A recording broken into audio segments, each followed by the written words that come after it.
इस वीडियो में हम कोफिशिएंट ऑफ रेस्टिट्यूशन को समझेंगे। E = 1 क्यों होता है इसे समझेंगे, E = 0 क्यों होता है इसे समझेंगे, और elastic collision in one dimension को समझेंगे, फॉर्मूला डिराइव करेंगे और उससे क्या न्यूमेरिकल्स आपके एग्जाम में पूछे जाएंगे उसे भी हम डिस्कस करने वाले हैं इस वीडियो में। तो चलिए वीडियो को स्टार्ट करते हैं। सबसे पहले इलास्टिक कॉलिजन होता क्या है। तो इलास्टिक कॉलिजन का ये मतलब हुआ कि जब दो चीज़ें कोलाइड करेंगी, ठीक है, इस तरह से मान लीजिए कोलाइड कर रही है दो चीज़ें और दोनों के कन्फिगरेशन में क्या आएगा, चेंज आएगा। जैसे ही दो चीज़ें कोलाइड करेगी तो कन्फिगरेशन में, बनावट में क्या आएगा, चेंज आएगा। ठीक है, हो सकता है कई बार कन्फिगरेशन में जो चेंज आता है आपको पता ना चले, मगर वो माइक्रोन में होगा लेकिन चेंज जरूर आएगा। तो ये कॉलिजन के बाद ये दोनों यदि अलग हो जाती है और दोनों का जो शेप है वापस उसी पोजीशन में आ जाता है, मतलब उसी अवस्था में आ जाती है जिस अवस्था में ये थी, तो हम ऐसे कॉलिजन को इलास्टिक कॉलिजन कहते हैं। दूसरे शब्दों में आप कह सकते हैं कि यदि कॉलिजन में काइनेटिक एनर्जी का लॉस नहीं हो रहा है, मीन्स दो चीज़ें टकराई और वापस उसी स्पीड से आ गई, काइनेटिक एनर्जी का कोई लॉस नहीं हुआ।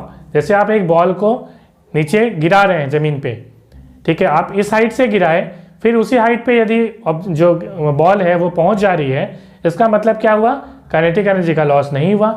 तो आप कहोगे कि ऐसे कॉलिजन को आप इलास्टिक कॉलिजन कह सकते हैं। ठीक है, तो इलास्टिक कॉलिजन की प्रॉपर्टीज़ क्या हो जाएगी। प्रॉपर्टीज़ की यदि बात करें तो सबसे पहली जो प्रॉपर्टीज होगी, there is no loss of kinetic energy.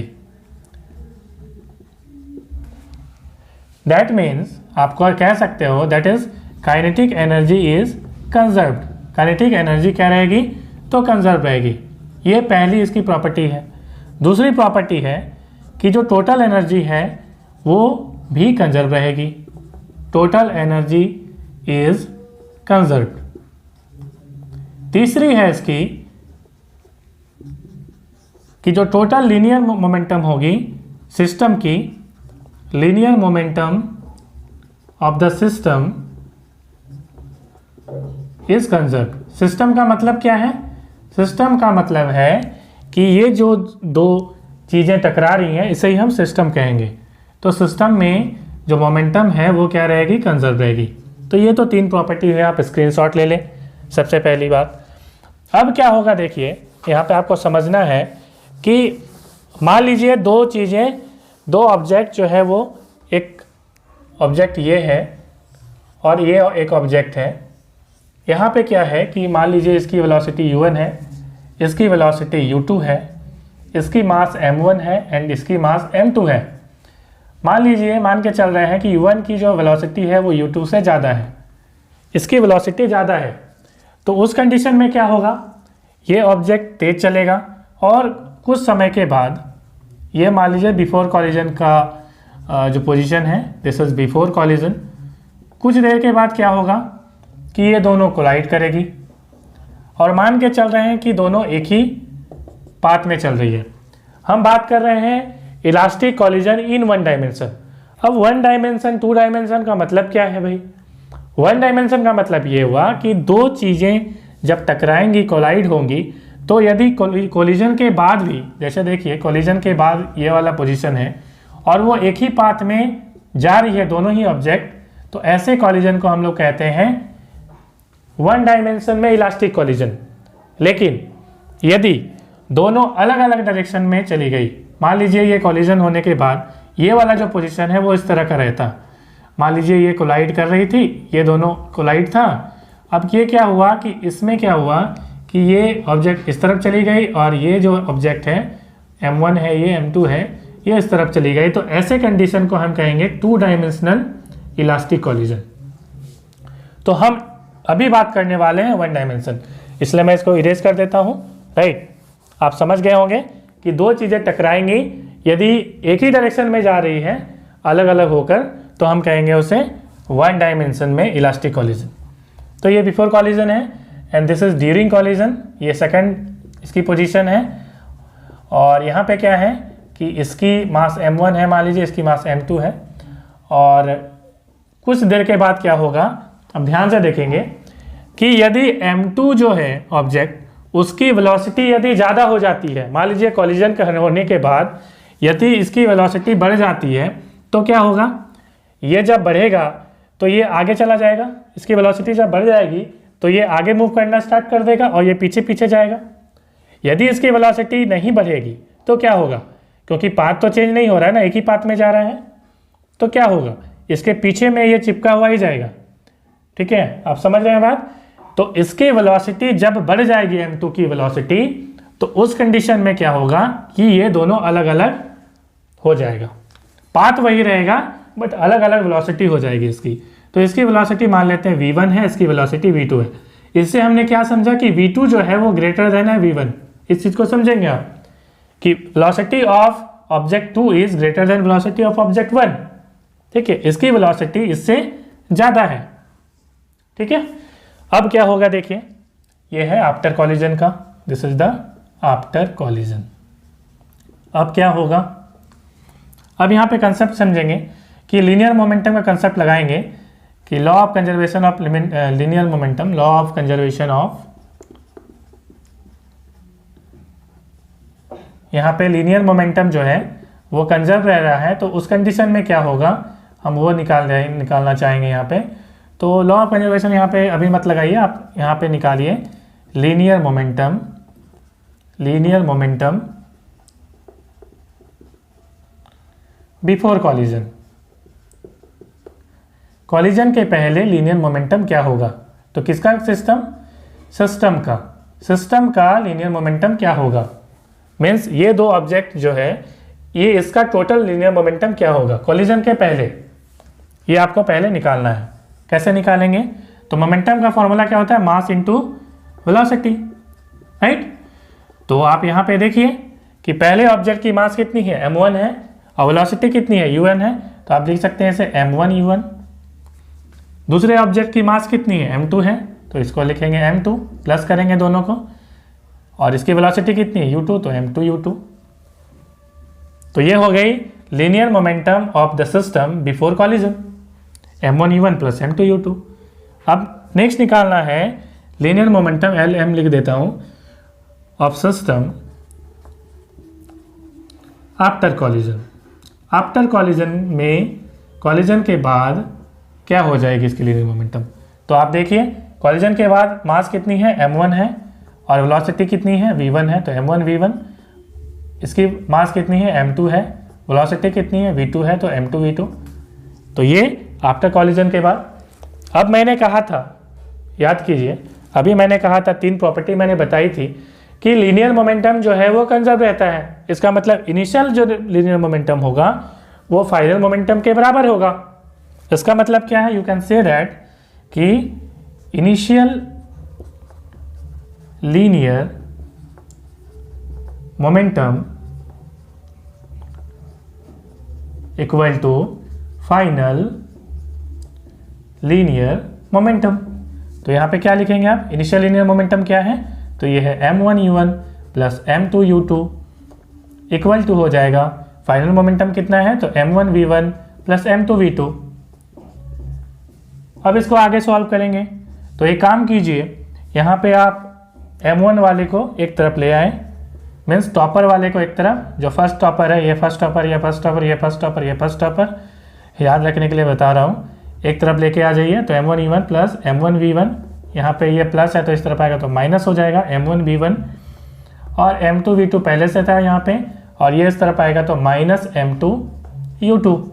अब क्या करेंगे यहाँ पे, तो कॉमन ले लेंगे, m1 कॉमन है यहाँ पे है u1 माइनस v1, और यहाँ पे m2 कॉमन होगा तो ये हो जाएगा v2 माइनस u2, राइट। तो ये आपका एक इक्वेशन बना, एंड इसको आप इक्वेशन 1 रखेंगे। इतना आप नोट करें, स्क्रीनशॉट ले सकते हैं। मैं आगे करता हूँ, मैं यहाँ पे बनाता हूँ। अब मैंने कहा था कि टोटल जो काइनेटिक एनर्जी है वो भी कंजर्व रहती है, तो उसका तो आपको यहाँ पे थ्योरी लगाना पड़ेगा कि initial kinetic energy equal to final kinetic energy. तो इनिशियल काइनेटिक एनर्जी हम निकालेंगे पहले सिस्टम का, तो initial kinetic energy equal to क्या हो जाएगा, आप देखिए, तो यह जाएगा हाफ m1 u1 स्क्वायर, क्योंकि यहाँ पे फिर से डायग्राम में बना देता हूँ, ये वाला डायग्राम, ये m1 है, ये m2 है, ये u1 है, ये u2 है। तो इनिशियल जो काइनेटिक एनर्जी है क्या होता है, काइनेटिक एनर्जी का फॉर्मूला क्या होता है, हाफ एम वी स्क्वायर। तो हाफ m और v कितना है, तो u1 है, तो v u1 का स्क्वायर प्लस सिस्टम का निकाल रहे हैं तो इसका भी निकालना पड़ेगा, तो ये हो जाएगा हाफ m2 u2 का स्क्वायर। ठीक है, इसी तरह से आप निकालेंगे फाइनल काइनेटिक एनर्जी। ये क्या हो जाएगा, तो ये हो जाएगा, आप यहाँ पे देखें हाफ फाइनल यहाँ पे है तो half m1 v1 square plus half m2 v2 square. ठीक है, ये निकालेंगे आप। इसके बाद क्या करेंगे, तो आपको पता है कि initial kinetic energy equal to क्या होता है, तो फाइनल काइनेटिक एनर्जी होता है। मैंने कहा था कि इलास्टिक कॉलिजन में initial kinetic energy final kinetic energy के बराबर होता है।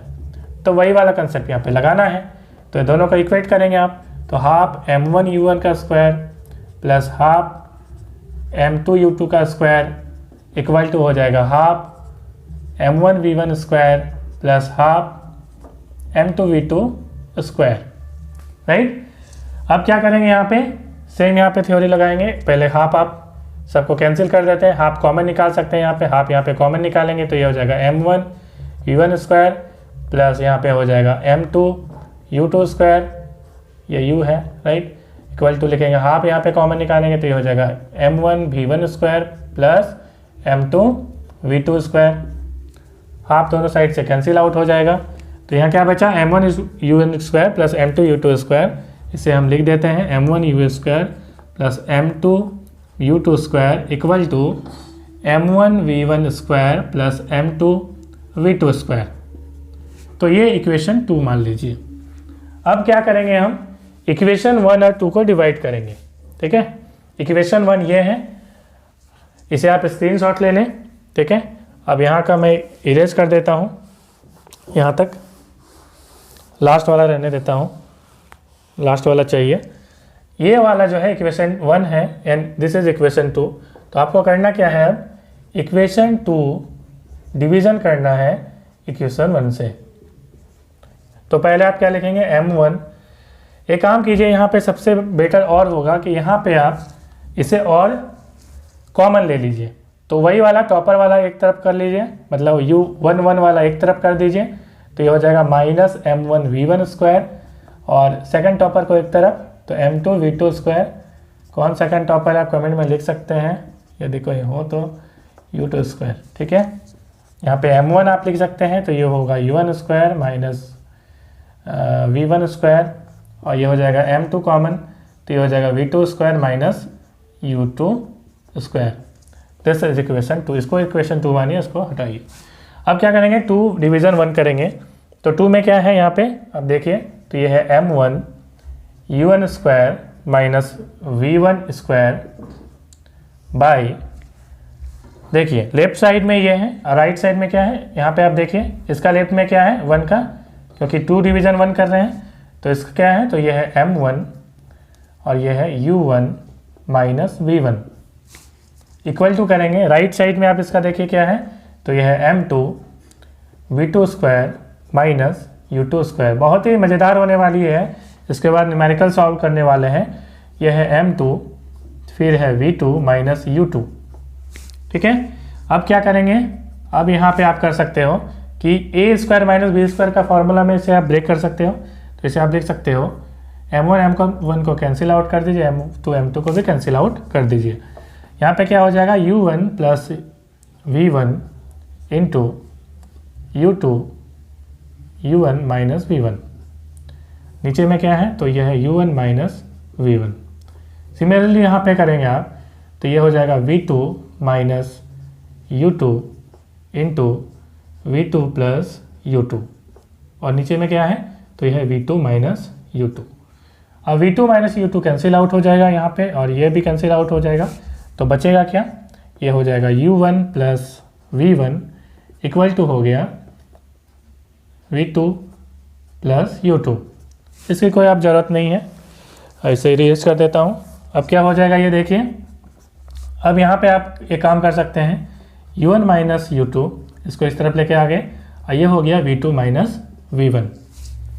इसे हम क्या कहते हैं, u1 माइनस u2 को कहते हैं velocity of approach. Velocity of approach क्यों कहते हैं, देखिए दो ऑब्जेक्ट जब कोलाइड कर रही थी, यहाँ पे देखिए ये दोनों क्या कर रहा था, आपस में एक दूसरे के नज़दीक आना चाह रहा था कॉलिजन करने के लिए, राइट। इसीलिए हम क्या कहेंगे, इसकी जो रिलेटिव वेलोसिटी है, इसको जब इससे माइनस करेंगे तो इसे हम कहते हैं वेलोसिटी ऑफ अप्रोच। और आफ्टर कॉलिजन क्या है कि दोनों अलग अलग होना चाह रहे हैं ना, तो इसलिए हम कहते हैं इसको वेलोसिटी ऑफ सेपरेशन। तो इलास्टिक कॉलिजन में क्या होता है, इसे बहुत इंपॉर्टेंट है ये, इसे आप याद रखेंगे कि velocity of approach velocity of separation के बराबर होता है, राइट। इसे आप स्क्रीनशॉट ले लें, मैं आगे बताता हूँ। अब यहाँ पे आप देखिए एक बहुत ही इंपॉर्टेंट कंसेप्ट निकल के आएगा। हम अब चर्चा करने वाले हैं कि आखिर क्या होता है कोएफिशिएंट ऑफ रेस्टिट्यूशन। तो कोएफिशिएंट ऑफ रेस्टिट्यूशन का मतलब क्या है, देखिए इसे हम ई से डिनोट करते हैं, कोएफिशिएंट ऑफ रेस्टिट्यूशन को हम डिनोट करते हैं स्मॉल ई से, कोएफिशिएंट ऑफ रेस्टिट्यूशन। अब क्या है भाई ये, इसे समझेंगे हम। रेस्टिट्यूशन, इसे हम कोएफिशिएंट ऑफ रेजिलेंस भी कहते हैं, ठीक है।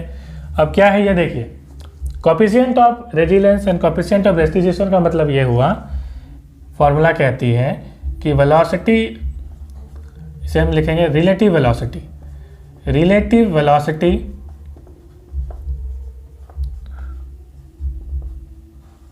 After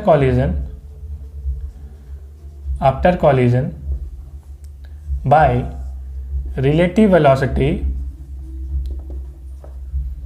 before collision, velocity before collision, right. अब क्या है ये, तो रिलेटिव वेलोसिटी आफ्टर कॉलिजन क्या होगा, वही v2 माइनस v1, क्योंकि दो ऑब्जेक्ट की वेलोसिटी क्या हो गई थी, v1 एंड v2, और मैंने कहा था कि v2 जो है वो ग्रेटर है v1 से, ग्रेटर है तभी तो ये दूर चली गई, नहीं तो क्या होता, दोनों साथ में ही जाता, राइट। तो इसलिए हम रिलेटिव वेलोसिटी आफ्टर कॉलिजन की बात करेंगे तो क्या हो जाएगा, ये v2 माइनस v1 हो जाएगा। और रिलेटिव वेलोसिटी बिफोर कॉलिजन क्या है, तो u1 है और ये u2 है। तो इस कंडीशन में हमें पता है u1 ज़्यादा है u2 से, तो बड़े वाले से छोटे का माइनस करेंगे तो u1 माइनस u2। तो ये फॉर्मूला हो गई कोएफिशिएंट ऑफ रेस्टिट्यूशन की, E equal to v2 minus v1। अब इसकी वैल्यू कैसे क्या होगी इलास्टिक कॉलिजन के केस में क्या होगी, चलिए इसको डिस्कस कर लेते हैं। देखिए अभी मैंने बताया था इलास्टिक कॉलिजन में, जस्ट मैंने प्रूफ किया था कि v2 minus v1 equal to u1 minus u2, ये मैंने प्रूफ किया हुआ था अभी कुछ देर पहले। Means relative velocity after collision equal to relative velocity before collision, right. तो ये ऐसा होता है। तो इस कंडीशन में आप यहाँ पे पुट करोगे v2 माइनस v1 के जगह में आप u1 माइनस u2 पुट कर दो, कर सकते हो, राइट, क्योंकि दोनों इक्वल होता है। तो उस कंडीशन में क्या हो जाएगा, दोनों कट जाएगा और बचेगा क्या, 1। तो इसे कहोगे आप E equal to 1। Means elastic collision में कोएफिशिएंट ऑफ रेस्टिट्यूशन का वैल्यू क्या होता है, 1 होता है। अब हम बात करेंगे इन इलास्टिक कॉलिजन की, तो वो 0 होता है। कैसे होता है, तो उसकी चर्चा हम विस्तार से जब इन इलास्टिक कॉलिजन की डिस्कशन करेंगे तो वहाँ पे बताएंगे। लेकिन फिर भी आप जान लीजिए होता क्या है इन इलास्टिक कॉलिजन में, मैंने पिछली वीडियो में भी बताया था, आइकन में दिया हुआ है। जैसे देखिए दो ऑब्जेक्ट है इस तरह से, इसकी वेलोसिटी u1 है, इसकी वेलोसिटी u2 है। अब दोनों कोलाइड किया, मैं बता रहा हूँ किसके बारे में, तो इन इलास्टिक कॉलिजन के बारे में मैं बता रहा हूँ अभी। तो कोलाइड करने के बाद क्या है कि दोनों एक ही साथ ये अब मूव करने लगती है। इन इलास्टिक कॉलिजन के केस में कॉलिजन जो होता है, इलास्टिक के केस में क्या होता है कि दोनों अलग हो जाती है कॉलिजन के बाद, लेकिन इन इलास्टिक में ऐसा नहीं होता है। जैसे बुलेट में यदि मान लीजिए कि आपने बुलेट कहीं पे लगाया, तो बुलेट मीन्स गन की मैं बात कर रहा हूँ, गन से जब गोली चलेगी और किसी एक टारगेट में जाएगी तो वो फंसी रह जाएगी वहाँ पे। अब क्या होगा, उस टारगेट को वो लेते हुए जाएगा, दोनों की जो वेलोसिटी है सेम रहेगी। और एक एग्जांपल देता हूँ, मान लीजिए आप कहीं पे आप क्या तीर चला रहे हो और तीर चलाते हुए टारगेट में जब लगेगी तो वो टारगेट को अब लेते हुए चले जाएगी। इसका मतलब टारगेट और जो गोली की स्पीड है वो सेम हो जाएगी ना। तो वही चीज़ होता है किसमें, ये जो एग्जांपल है वो इनइलास्टिक कोलिजन का है। तो इसका मतलब है कि आफ्टर कोलिजन जो है दोनों की वेलोसिटी क्या हो जाएगी, v हो जाएगी। और बिफोर कोलिजन क्या थी, u1 v2। पहले क्या थी ये, v1 v2 थी, लेकिन v1 v2 नहीं है ये, अब क्या है, v हो गया है। तो इस कंडीशन में क्या होगा, आप देखिए मैं यहाँ पे बात कर रहा हूँ इन इलास्टिक कोलिजन के लिए, ई है ये इन इलास्टिक कोलिजन। जीरो कैसे होता है आप समझेंगे यहाँ पे, देखिए अब क्या होगा कि u1 minus v2 minus v1 by u1 minus e2 होता है इसका फॉर्मूला। अब v2 माइनस v1 क्या है, देखिए अब v1 का भी वैल्यू v है और v2 का भी वैल्यू क्या है, v है। इसका मतलब है v2 माइनस v1 करेंगे तो क्या आएगा, 0 आएगा। इसका मतलब है कि v2 minus v equal to 0 और 0 माइनस u1 माइनस u2 में वैल्यू आएगा 0। इसका मतलब है इन इलास्टिक कोलिजन में e का वैल्यू होता है 0। चलिए अब कुछ न्यूमेरिकल्स एग्जाम में आपसे क्या पूछे जाएंगे उस पर डिस्कशन कर लेते हैं। इस क्वेश्चन को करते हैं। क्वेश्चन है a body of mass 2 kilogram makes an elastic collision with another body at rest and continues to move in the original direction with a speed equal to 1/3 of its original speed, find the mass of second body. यहाँ पे आप देखिए इस line पे बहुत important से गौर करिएगा, move in the direction in the original direction, ठीक है, मीन्स कॉलिजन के बाद भी उसी डायरेक्शन में ओरिजिनल डायरेक्शन में ही मूव कर रहा है। इसका मतलब क्या हुआ कि ऑब्जेक्ट यहाँ पे है, ठीक है, और एक ऑब्जेक्ट ये है, इसकी वेलोसिटी u1 है मान लीजिए, इसकी वेलोसिटी u2 है जो कि रेस्ट में दी हुई है। यहाँ पे देखिए a body of mass 2 kilogram, इसकी मास 2 किलोग्राम है, makes an elastic collision, collision elastic है, इसका मतलब E इक्वल टू 1 होगा, with another body at rest, दूसरा बॉडी रेस्ट में है, ठीक है, continues to move in the original direction, मतलब कॉलिजन के बाद कॉलिजन होगा और कॉलिजन के बाद दोनों अलग हो जाएगी, लेकिन डायरेक्शन उसका इसी प्लेन में, एक ही जो है लाइन में है। ये अलग अलग ऐसा नहीं कि अलग अलग हो जाता है। इसका मतलब क्या है, ये कॉलिजन जो है ये elastic collision in one dimension का क्वेश्चन है, ध्यान से समझेंगे। तो यहाँ पे क्या हो जाएगा, आप देखिए ये है m1 जो कि जिसकी वैल्यू दी हुई 2 किलोग्राम, यहाँ पे लिख लेंगे आप। इसकी वैल्यू नहीं पता है m2 लिख लेंगे, इसकी वैल्यू 2 किलोग्राम है, इसकी वैल्यू नहीं पता है, यहाँ पे आप m2 लिख लीजिए। अब यहाँ पे क्या दी हुई देखिए, यहाँ पे बोल रहा है कि with the speed of equal to 1/3 of its original speed. ये जो पहला ऑब्जेक्ट है इसके बारे में बोल रहा है, देखिए a body of mass 2 kilogram, इसी ऑब्जेक्ट के बारे में बोल रहा है इसमें क्वेश्चन में, कि ये क्या कर रहे हैं, कॉलिजन के बाद किस स्पीड से जा रहा है, ओरिजिनल स्पीड के 1/3। तो इसका ओरिजिनल स्पीड क्या था, u1 मैंने माना हुआ है, तो इसकी स्पीड क्या हो जाएगी, इसकी स्पीड हो जाएगी v1/3 यहाँ पे, जैसे हम v1 कह सकते हैं, यहाँ पे v1 इक्वल टू u1/3 और इसकी वेलोसिटी चलिए मान के ले चल रहे हैं कि v2 है। तो हमें यहाँ पे निकालना क्या है कि mass of the second body, इसका मतलब है m2 इक्वल टू वॉट, ये हमें निकालना है। कैसे निकालेंगे, तो सिंपल सा यहाँ पे हम यूज़ करने वाले हैं कि देखिए हमें क्या पता है कि E इक्वल टू 1 है, राइट। तो E इक्वल टू 1 जब होता है तो इलास्टिक कॉलिजन में आप बोल सकते हो, इलास्टिक कॉलिजन में क्या होता है, तो इलास्टिक कॉलिजन में आपको पता है कि v2 minus v1 equal to u1 minus u2 होता है। Velocity of approach equal to velocity of separation के बराबर होता है। तो यहाँ पे v2 माइनस v1, ठीक है, तो v2 की वैल्यू कितनी है नहीं पता, तो v2 लिखेंगे। v1 की वैल्यू कितनी है, तो u1/3 लिखेंगे। u1 की वैल्यू u1 है लिखा है हमने, और u2 की वैल्यू कितनी है, 0 है, लिखेंगे यहाँ पे। अब v2 करेंगे, यहाँ पे ये इस तरफ जाएगी तो ये है u1 और माइनस में है तो ये हो जाएगा प्लस u1/3, तो यहाँ से निकल के आएगा 4u1/3। ये v2 की वैल्यू 4u1/3 हमें मिल गई। अब क्या करेंगे हम, वही कंजर्व, देखिए इलास्टिक कॉलिजन चैप्टर में आपको एक थ्योरी यूज़ करनी है, वो है जो मोमेंटम वाली theory, right. Conservation of momentum वाला थ्योरी यहाँ पे यूज़ करिए, आपका बन जाएगा। तो कंजर्वेशन ऑफ मोमेंटम जो है वो क्या कहता है, m1u1 plus m2u2 equal to m1v1 plus m2v2। इसी का आपको यूज़ करना है, ठीक है, law of conservation of momentum. क्योंकि मोमेंटम कंजर्व रहेगा, क्योंकि इलास्टिक कोलिजन है तो मोमेंटम क्या होगा, कंजर्व रहेगा।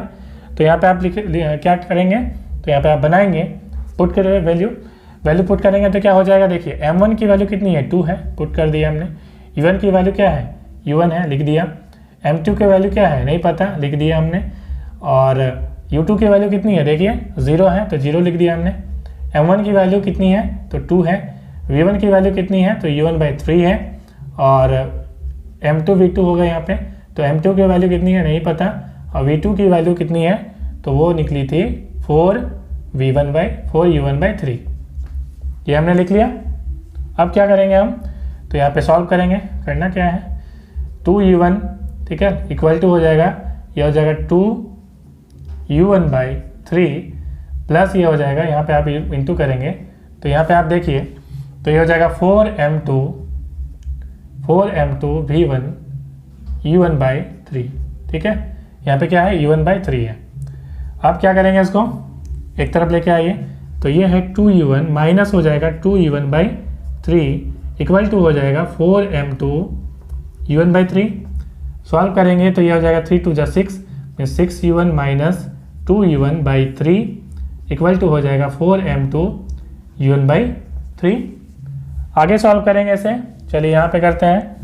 इसे आगे सॉल्व करेंगे तो क्या हो जाएगा, देखिए, तो 6 माइनस 2 हो जाएगा 4u1, ये u1 है, तो 4u1/3 और इस तरफ हो जाएगा 4m2 u1/3। तो u1 इस तरफ से कैंसिल आउट, 3 कैंसिल आउट, 4 भी कैंसिल आउट हो जाएगा। तो यहाँ पे बचा क्या, m2 इस तरफ, और इस तरफ क्या बचा, 1 सिर्फ बचा है, तो m2 इक्वल टू हो जाएगा 1 kg। तो यही हो गई आंसर। आई होप आपको वीडियो पसंद आई होगी। यदि पसंद आई है तो वीडियो को लाइक करें, चैनल में नए हैं तो जरूर सब्सक्राइब करें, और मेरी पुरानी वीडियो देखने के लिए सर्च करें एनालाइज फॉर यू, मेरा पुराना चैनल है। Thanks for watching.